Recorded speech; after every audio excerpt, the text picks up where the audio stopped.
Perdana Menteri Datuk Seri Abdullah Ahmad Badawi berkata Kerajaan Barisan Nasional sentiasa berusaha meningkatkan taraf hidup rakyat menerusi pelbagai insentif yang diberikan.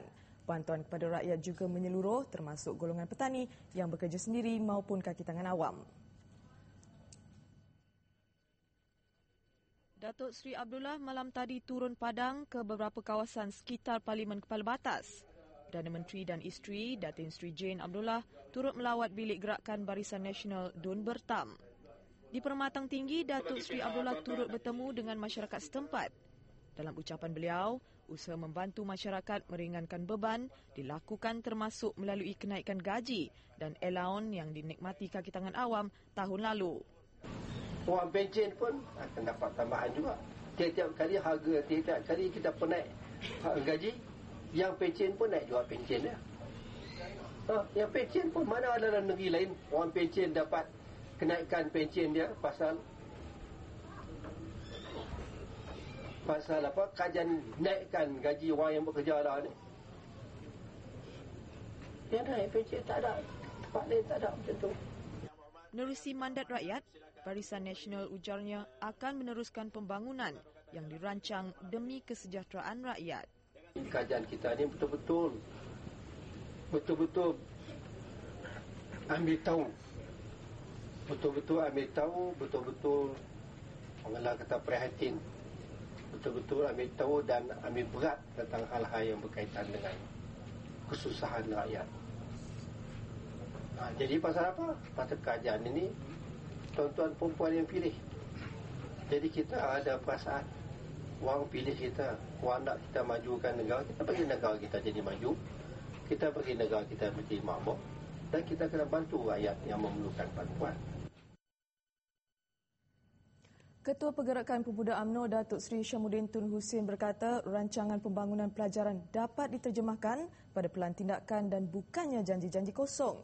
Katanya kerajaan BN berjaya melaksanakan dengan sempurna manifesto pilihan raya lalu khususnya berhubung pendidikan. Datuk Seri Hishamuddin hadir pada Majlis Pecah Tanah Sekolah Menengah Sains Batu Pahat. Sekolah berasrama penuh itu dibina dengan kos RM46.5 juta dijangka siap 2009. Ia mampu menampung 900 pelajar.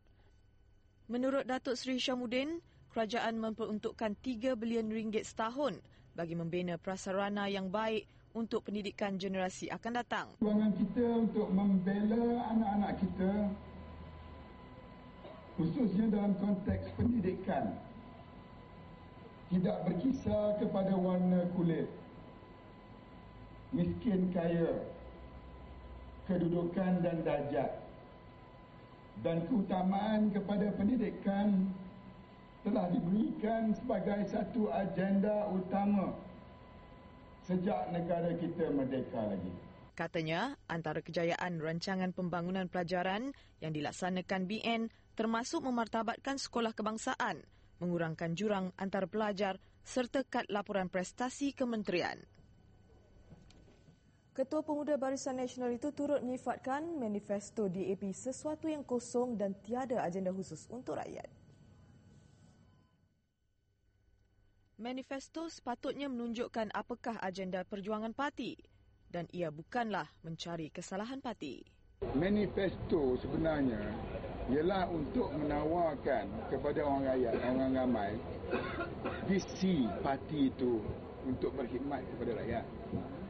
Kalau manifesto parti itu lebih menjurus kepada menidakkan parti-parti lain, khususnya kerajaan, mempertikaikan apa yang kita lakukan sebelum ini, bermakna bahawa mereka tidak ada visi ke hadapan. Kalau kita nak cari salah parti pembangkang, satu buku saya boleh buat manifesto Barisan Nasional. 2 projek perumahan terbengkalai di Pulau Pinang akan diambil alih Uda Holdings Berhad dengan kos hampir RM24 juta. Dan sebagai langkah pertama, proses pemulihan itu, memorandum persefahaman ditandatangani. Ia antara Uda Holdings menerusi anak syarikatnya Uda Land North Sendirian Berhad dengan pemilik projek Koperasi Serbaguna Jelutong Pulau Pinang Berhad. Uda Holdings diwakili pengarah urusannya Datuk Jaafar Abu Hassan. Koperasi Serbaguna Jelutong oleh Ismail Hussein. Pertengahan tahun depan disasarkan untuk projek siap, iaitu projek Tanah Orkid Indah di Kepala Batas dan Mengkuang Heights. Projek yang asalnya dimajukan syarikat Jeludah Sendirian Berhad terbengkalai sejak 2005. Harga rumah bagaimanapun dikekalkan. 2 orang pembaik pulih penghawa dingin terlepas hukuman mati selepas laporan kimia menunjukkan serbuk putih yang diperoleh daripada mereka adalah bahan penambah perisa makanan. Keputusan dibuat Hakim Mahkamah Tinggi Shah Alam Datuk Syed Ahmad Hilmi Syed Ahmad. Lau Cheng Guan dan Tan Pong Siang didakwa membawa 15.4 gram dadah jenis heroin. Mereka didakwa melakukan kesalahan itu pada 3 Oktober tahun lalu di Taman Samudra Ulu Bernam.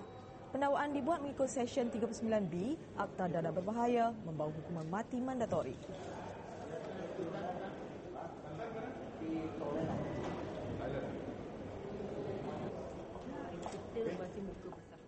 Di sebalik ketidaktentuan dalam pasaran saham global, ING Funds Berhad melihat banyak potensi dalam industri unit amanah tempatan.